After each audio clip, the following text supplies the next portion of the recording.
Kitab Imamat.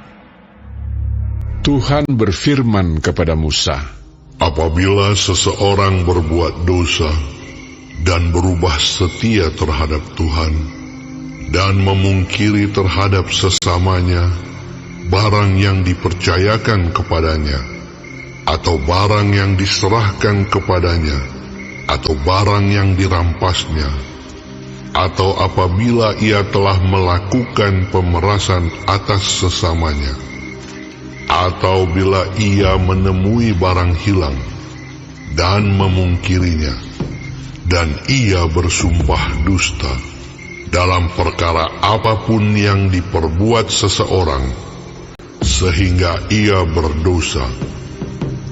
Apabila dengan demikian ia berbuat dosa dan bersalah, maka haruslah ia memulangkan barang yang telah dirampasnya, atau yang telah diperasnya, atau yang telah dipercayakan kepadanya, atau barang hilang yang ditemuinya itu, atau segala sesuatu yang dimungkirinya dengan bersumpah dusta. Haruslah ia membayar gantinya sepenuhnya dengan menambah 1/5. Haruslah ia menyerahkannya kepada pemiliknya pada hari ia mempersembahkan korban penebus salahnya. Sebagai korban penebus salahnya, haruslah ia mempersembahkan kepada Tuhan seekor domba jantan yang tidak bercela dari kambing domba, yang sudah dinilai menjadi korban penebus salah, dengan menyerahkannya kepada imam.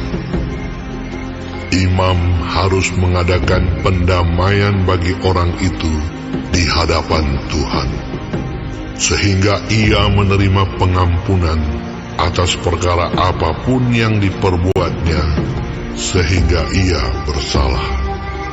Tuhan berfirman kepada Musa, perintahkanlah kepada Harun dan anak-anaknya, inilah hukum tentang korban bakaran.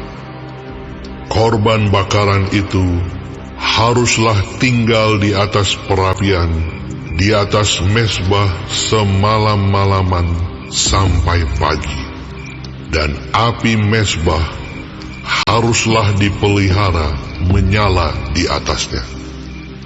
Imam haruslah mengenakan pakaian lengannya dan mengenakan celana lenan untuk menutup auratnya. Lalu ia harus mengangkat abu yang ada di atas mezbah sesudah korban bakaran habis dimakan api, dan haruslah ia membuangnya di samping mezbah. Kemudian haruslah ia menanggalkan pakaiannya dan mengenakan pakaian lain, lalu membawa abu itu keluar perkemahan ke suatu tempat yang tahir. Api yang di atas mezbah itu harus dijaga supaya terus menyala, jangan dibiarkan padam. Tiap-tiap pagi, imam harus menaruh kayu di atas mezbah, mengatur korban bakaran di atasnya, dan membakar segala lemak korban keselamatan di sana. Harus dijaga supaya api tetap menyala di atas mezbah, janganlah dibiarkan padam. Inilah hukum tentang korban sajian. Anak-anak Harun haruslah membawanya ke hadapan Tuhan ke depan mezbah. Setelah dikhususkan dari korban sajian itu, segenggam tepung yang terbaik dengan minyak, serta seluruh kemenyan yang di atas korban sajian itu, maka haruslah semuanya dibakar di atas mezbah, sehingga baunya menyenangkan sebagai bagian ingat-ingatannya bagi Tuhan. Selebihnya haruslah dimakan oleh Harun dan anak-anaknya. Haruslah itu dimakan sebagai roti yang tidak beragi di suatu tempat yang kudus. Haruslah mereka memakannya di pelataran kemah pertemuan. Janganlah itu dibakar beragi. Telah kuberikan itu sebagai bagian mereka daripada segala korban api-apianku. Itulah bagian maha kudus, sama seperti korban penghapus dosa dan korban penghapus salah. Setiap laki-laki di antara anak-anak Harun haruslah memakannya. Itulah suatu ketetapan untuk selamanya bagi kamu turun-temurun. Itulah bagianmu dari segala korban api-apian Tuhan. Setiap orang yang kena kepada korban-korban itu menjadi kudus. Tuhan berfirman kepada Musa, Inilah persembahan Harun dan anak-anaknya yang harus dipersembahkan oleh mereka kepada Tuhan pada hari ia diurapi. 1/10 eva tepung yang terbaik sebagai korban sajian yang tetap, setengahnya pada waktu pagi dan setengahnya pada waktu petang. Haruslah itu diolah di atas panggangan bersama-sama minyak. Setelah teraduk, haruslah engkau membawanya dan mempersembahkannya sebagai korban sajian. Sesudah dibakar dan berpotong-potong sebagai bau yang menyenangkan bagi Tuhan. Dan imam dari antara anak-anaknya yang diurapi sebagai penggantinya haruslah mengolahnya. Itulah suatu ketetapan untuk selamanya. Seluruhnya haruslah dibakar bagi Tuhan. Tiap-tiap korban sajian dari seorang imam itu haruslah menjadi korban yang terbakar seluruhnya.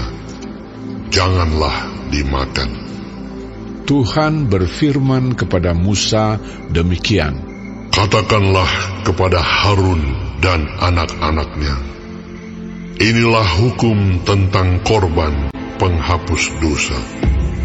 Di tempat korban bakaran disembelih, disitulah harus disembelih korban penghapus dosa di hadapan Tuhan. Itulah persembahan maha kudus.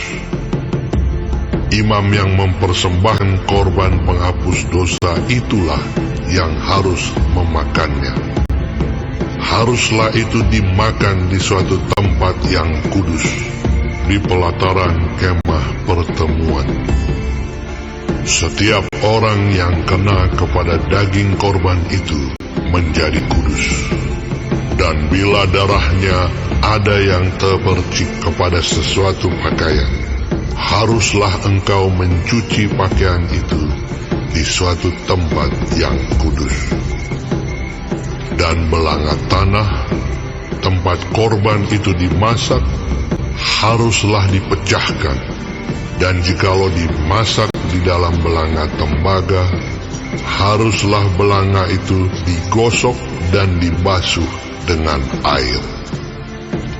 Setiap laki-laki di antara para imam haruslah memakannya. Itulah persembahan maha kudus. Tetapi setiap korban penghapus dosa yang dari darahnya dibawa sebagian ke dalam kemah pertemuan untuk mengadakan pendamaian di dalam tempat kudus, janganlah dimakan, melainkan dibakar habis dengan api.